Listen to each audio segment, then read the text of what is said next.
Greetings gamers, welcome to part 53 of my Let's Play Fire Emblem 10 Radiant Dawn, and in today's episode I have more info to go over before beginning this chapter. Yes, the story kind of blows up in this portion, in the sense that it becomes much more grandiose and involved, and there's a lot more reading to do, so there's going to be some of that, plus I'm getting a slew of new units. I cannot wait to talk about every one of them. Hello, Mustin. I would like to purchase some weapons. Ah, Micaiah, good timing. You have something for me, then? Indeed I do, Missy. Look at this. That's a thunder tome. The most powerful of its kind, too. How did you get it? That's a trade secret, but it's the best thing I ever acquired for sale, and that's a fact. How much are you asking for it? You want it? Yes. Yune told me that the goddess Shira would do everything in her power to stop us. I have no idea what to expect, but I'm certain the battle ahead won't be easy. We have to be prepared for anything. I know. You can have it for free. What? But why?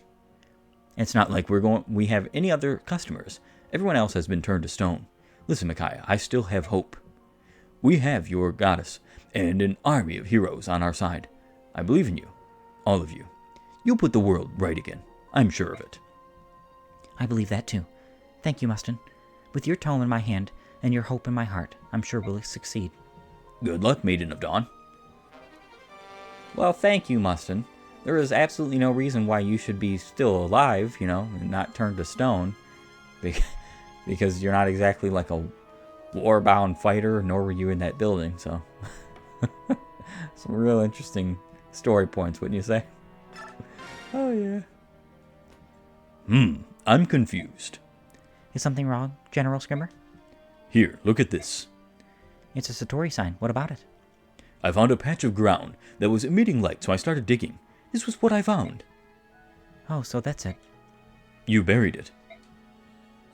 No, but I saw a vision in a dream. Rays of light fell from the sky, wriggling into the ground and burying themselves. Ah, so maybe there are more. Yes, I think so. Somewhere. A Satori sign. Yay. I wouldn't use it even if I wanted to use it. Oh, yeah. Alright, so... Shinon.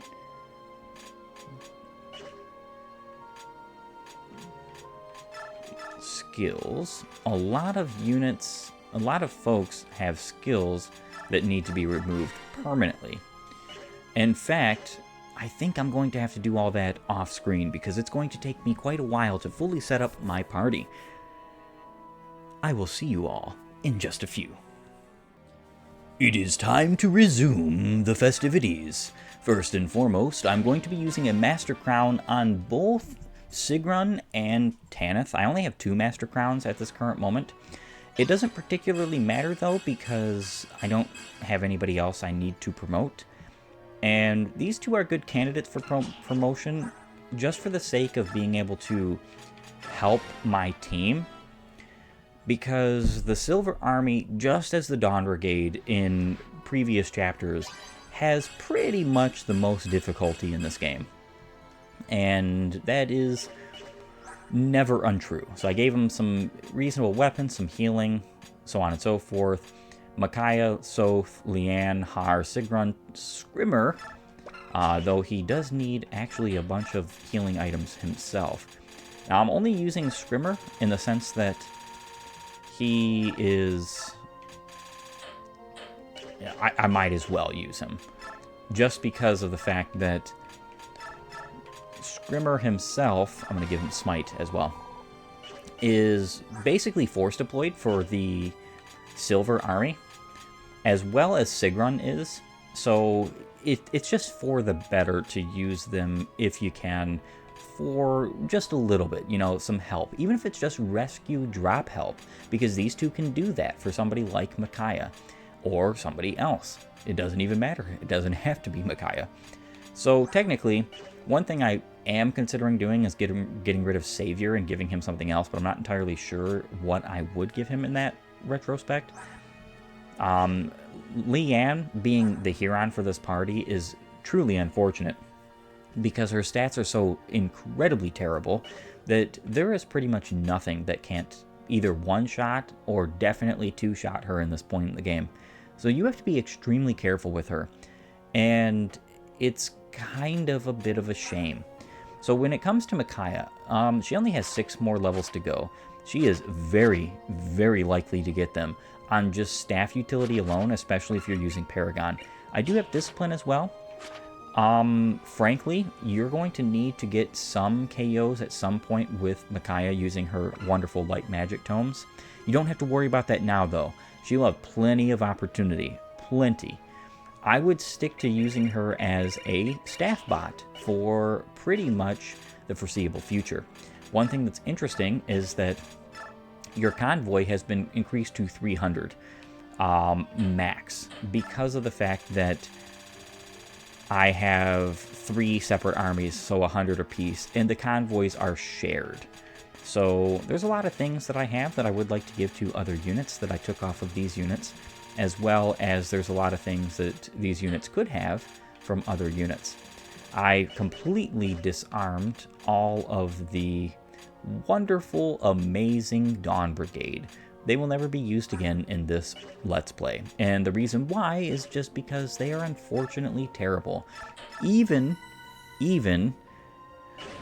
if you try your hardest to train them. Of course, you have more than enough bonus experience points to do so, but I don't particularly care.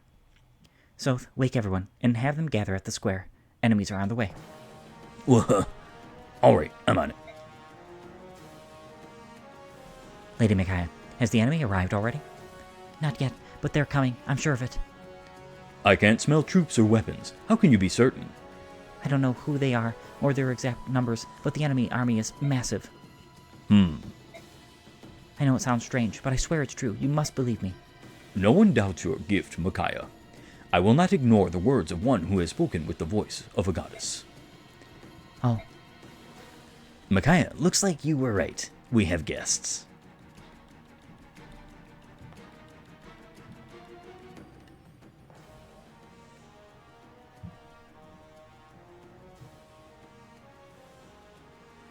Leave them to me. The weak among you should hide, for the battle will be fierce. Empress Sanaki, we should leave the fighting to General Scrimmer. I will take you someplace safe. No, I will stay and fight with the others. With all due respect, Empress, I cannot allow it. What if you are injured? If Micaiah, an untrained girl from the streets of Dayan, is fighting, then I shall stand my ground as well. Empress. You can't win an argument with royalty, but don't worry about her. I'll look after the Apostle. That is a kind offer, but I must decline. It is the first and most sacred duty of the Holy Knights to protect the Apostle. It looks like the enemy is about to take this argument out of our hands. They're here. Do you Bjork ever stop talking? Take your positions, now!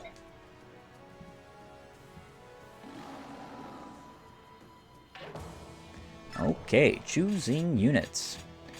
Yeah, get out of here, goodbye, see you later.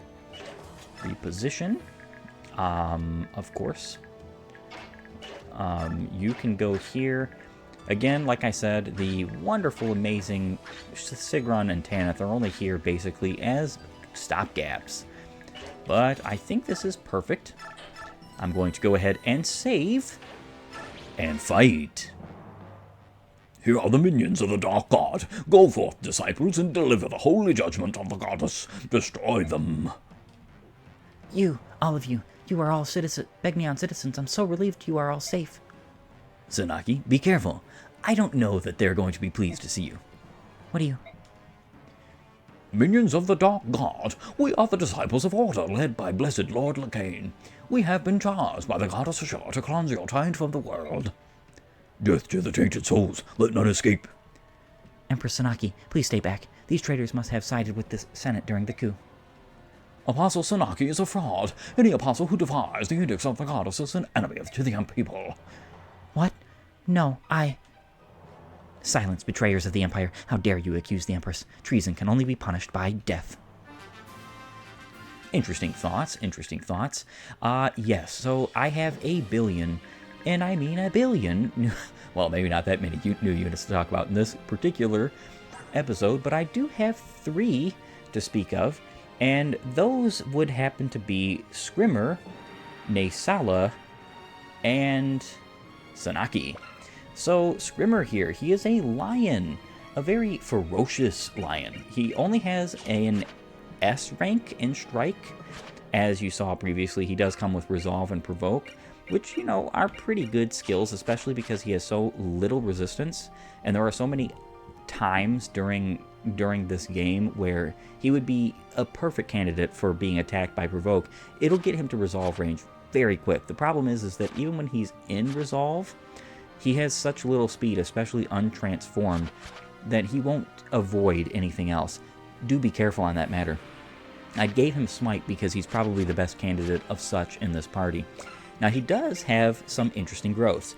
A 90% HP, a 35% strength, a 5% magic, a 35% skill, 25% speed, 20% luck, 50% defense, and 5% resistance. The problem with Scrimmer is that he is strong, but the rest of this game, most of the big, horrifying, incredibly powerful bosses, and most of the enemies towards the absolute end of this game are magical.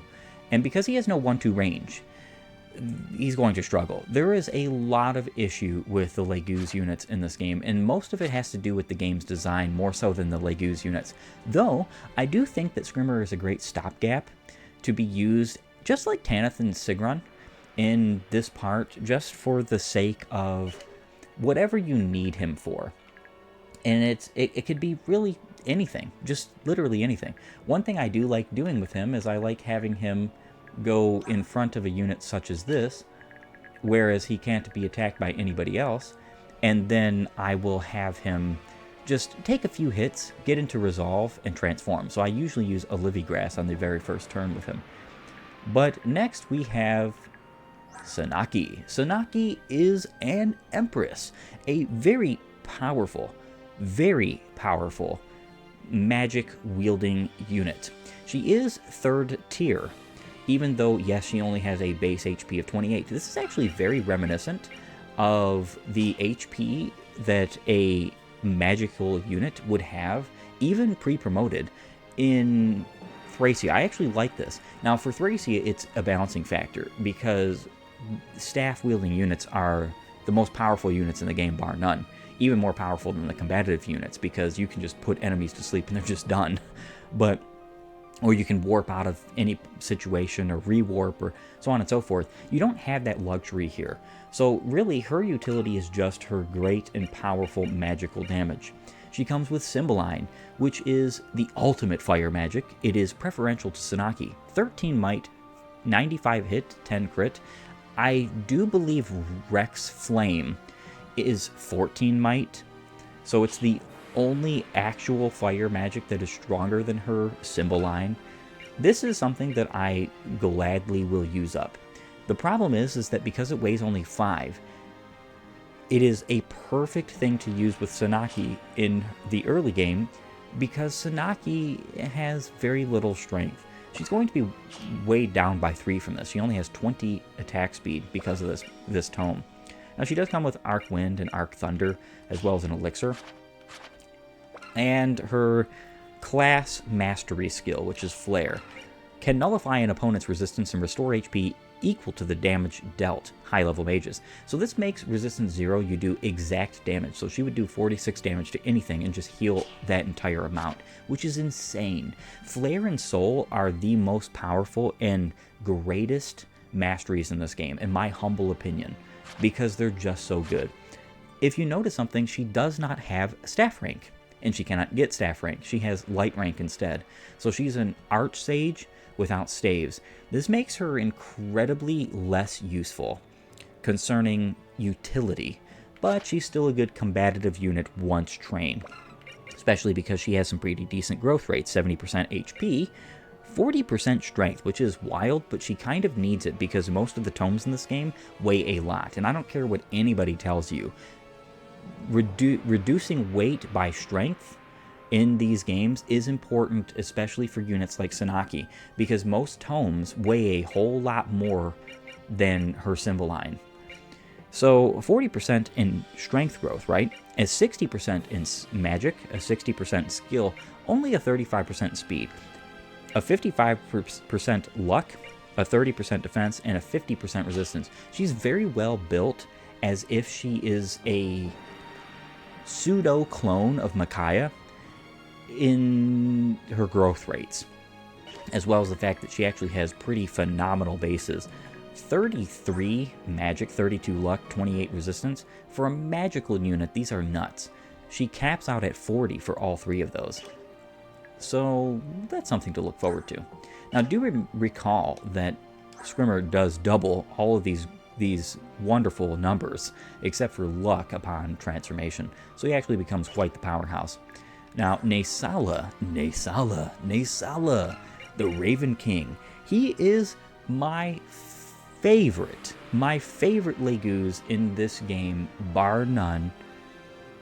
And I literally mean bar none. And this is even including the fact that we do get some 1-2 range Legoos units later. I still think he's my favorite, and it's just because of how cool the Raven King of Kilvis is. Now, he does have some problems, and I'm going to be going over those problems. Like, for instance, the fact that his Great Beak is only S-rank strike. So if you want him to see double S-rank, the best way to do that is, in this chapter actually, allowing him to basically fight untransformed. Is that great? No.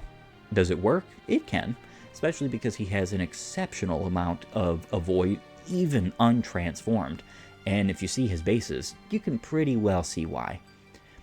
He has a slew of skills, including Maelstrom, can inflict damage equal to this unit's strength to an enemy unit after that enemy uses an indirect attack.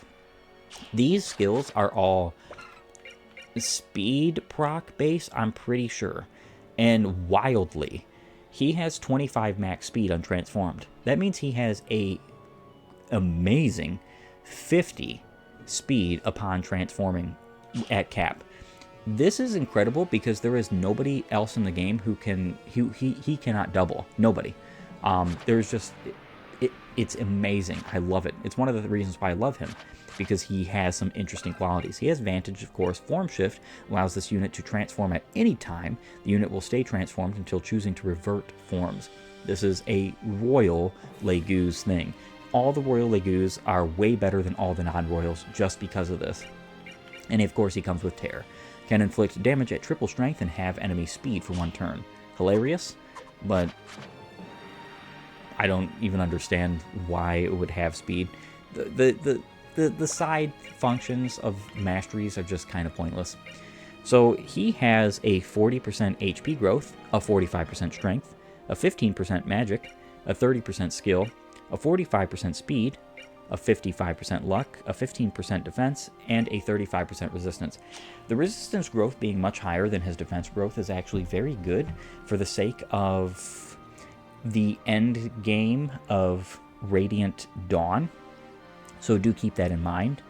One thing I will say also is that, yes, he doesn't have 1-2 range, but do keep in mind that he is a very strong combative unit, even without that. Scrimmer is kind of as well. I still say that Nesala is far and away better, and that is because Nesala just has a better start than he does, as well as Form Shift. Nesala is incredible. You have to think about his growth rates. All of the growth rates of Legoos units, like for instance, his 45% strength growth, is basically doubled, because each time he gains a point, he gains 2 upon transformation. So he really has double all of those growth rates. That's why it's so crazy, because he is basically a pre-promoted Legoos unit, in a sense.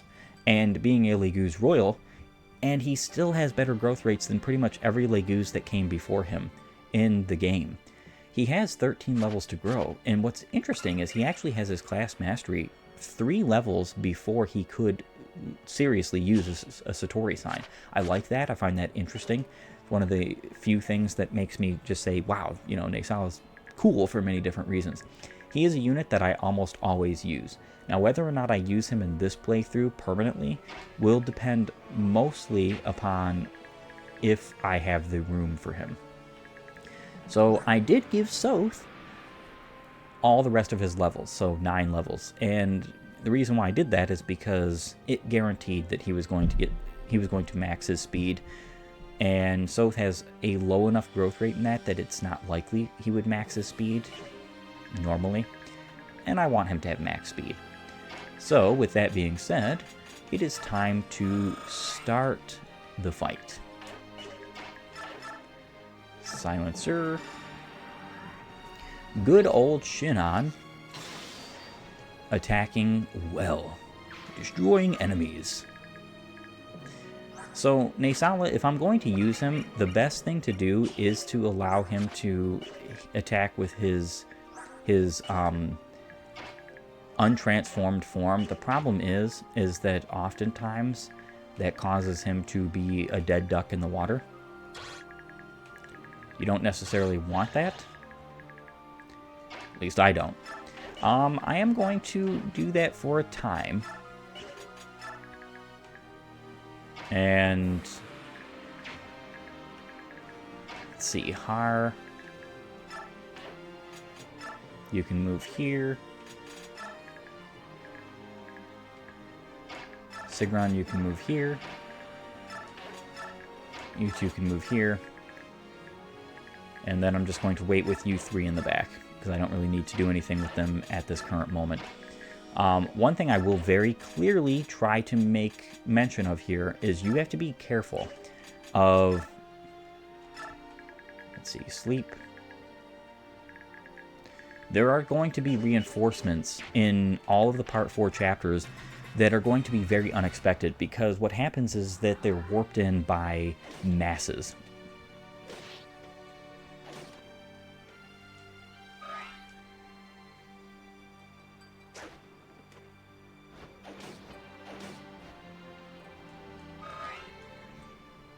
And they will even be warped in behind you,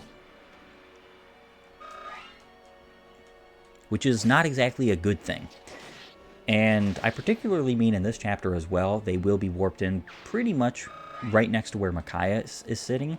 At some point, you do want to leave the starting area, even though it is the best defensive area in this particular map.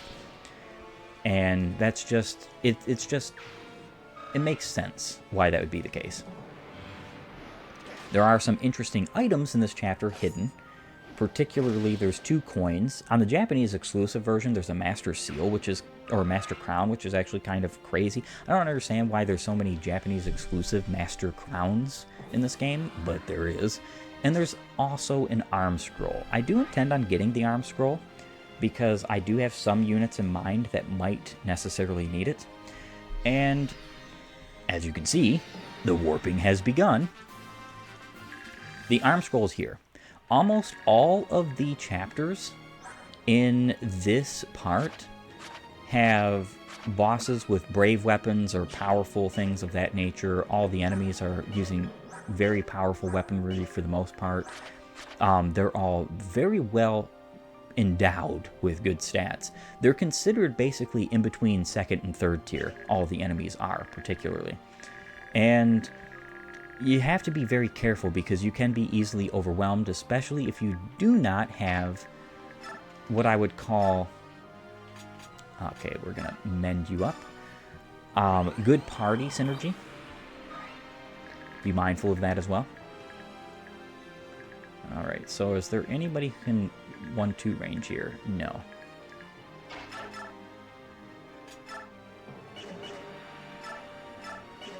Alright, silencer. Do I really need the silencer for these guys? I kind of think I do. So, because these chapters are almost all route chapters, there is a very, very serious issue with the fact that they are very long, very tedious, and it's very unfortunate.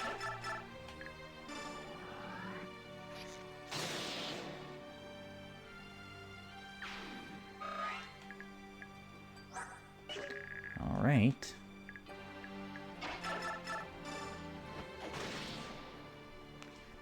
Sigrun, you can go ahead and deal some good old damage. You don't really want any of the paladins that are constantly flowing in on this chapter.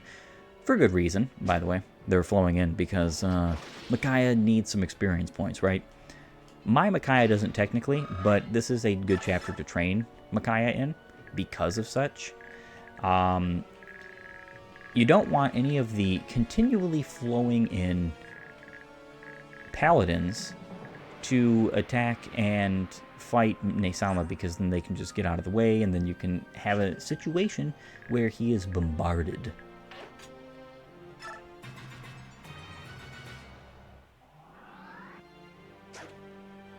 Ooh, nice. Oh, he's not in Resolve, so I don't really understand why he dodged both those. I actually wanted him to dodge one, but definitely not both. Scrimmer, pay attention, please. I need you to dodge only some, enough so that you are getting into Resolve without necessarily being destroyed.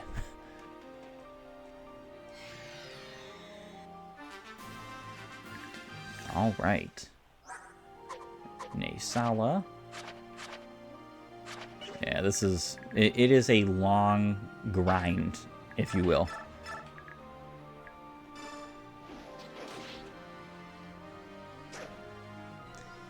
All right. You are gone, Har. Or, I said Har. Very nice level up. He's very close to some of his caps. I'm pretty sure he has 38 skill, strength, and defense are his caps in those. Seeing the wonderful Cymbeline. A literal ball of fire you are dropping on the enemies. It is an exceptional amount of damage, considering that she's nowhere near her max in magic, which is 40. She would have a 53 attack with this, which is kind of crazy, to say the least. Use a vulnerary here.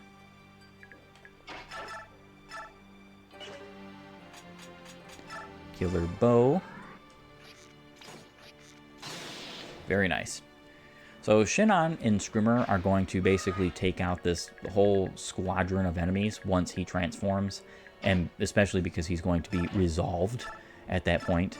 That's going to be awesome, because the thing is that I don't particularly need experience points with anybody else in my party right now, except for, like, Micaiah. The thing with Micaiah is that she is more than capable of getting the rest of her levels and experience points before the end game, and that's the goal. Each army in this part has 2 particular chapters. You have to get your units pretty well to 3rd tier at the very latest by endgame. Endgame occurs after each chapter has his 2 respective chapters. Each party has his 2 respective chapters. Micaiah here, she needs to be fully trained by the beginning of the actual endgame, because that's when she promotes. It's one of the latest promotions in the entire series, and it is highly unfortunate. Take, drop. And this is what I mean by rescue drop strategies. You never really want Sanaki to be behind somebody who, when she could be attacked at 1-2 range, because she doesn't take physical hits for beans.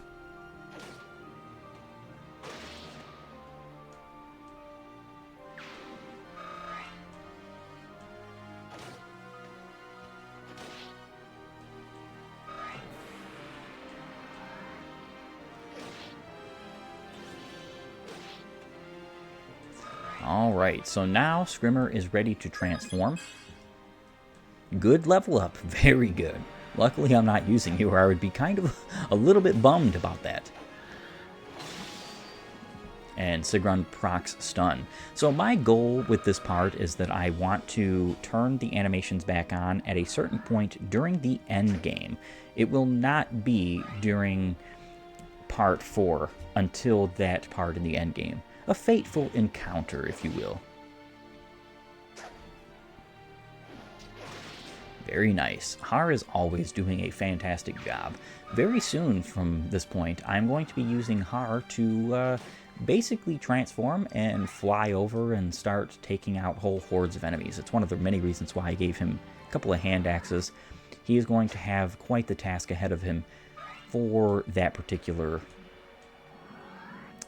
particular chapter. It's one of the reasons why I wanted Har. Having a good, strong, and powerful flying unit with 1-2 range in the Silver Army part of Part 4 is just incredible. And yes, so Neisawa, yes, he is not gaining strike as fast as I would want. I believe you gain strike faster if you are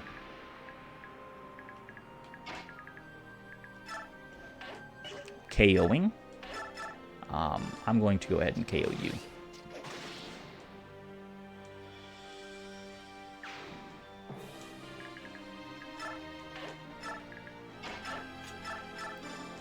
And then I'm going to heal you up.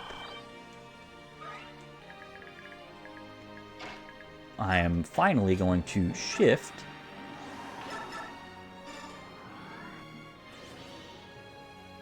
Perfect. Scrimmer is now in full power mode.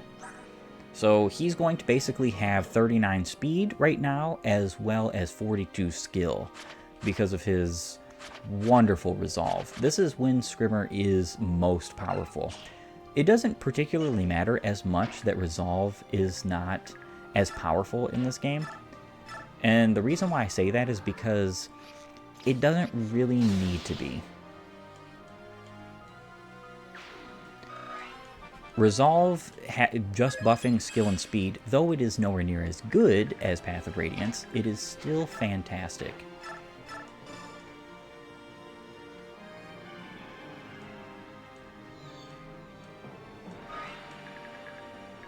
And this is why I have Savior at this current moment.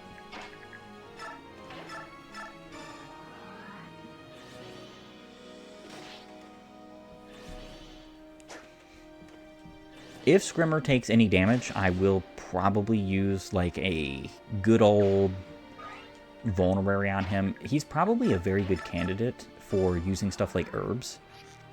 That is something to keep in mind, especially if you want to keep him near when he would have resolve. In emergencies, I could definitely... Okay, this guy only has a steel sword. I could definitely heal him up with like a physic. That is my turn. Alright, Neisawa, good KO. That's a level up for him. This is another reason why, if you're going to train any of the Legu's Royals, or any Legu's unit, period, what you kind of want to do is, if you can get away with it, leave them untransformed, because untransformed Legu's gain experience points much more. It's not just about the weapon level, it's also about the experience points gain. Neisawa would be gaining 1 experience points from either any of these enemies, even if he was just KOing them upon being transformed. That's not exactly all that fantastic. Because I have the luxury of being able to do this on this particular chapter, I'm going to do it.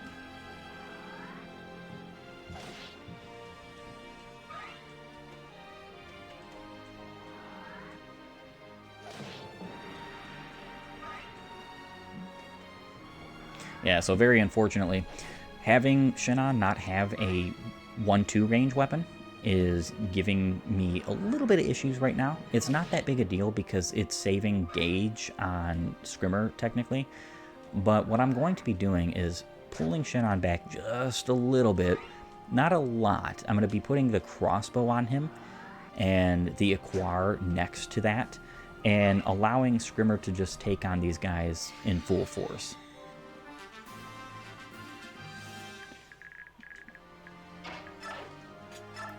and then I can Physic Shinon.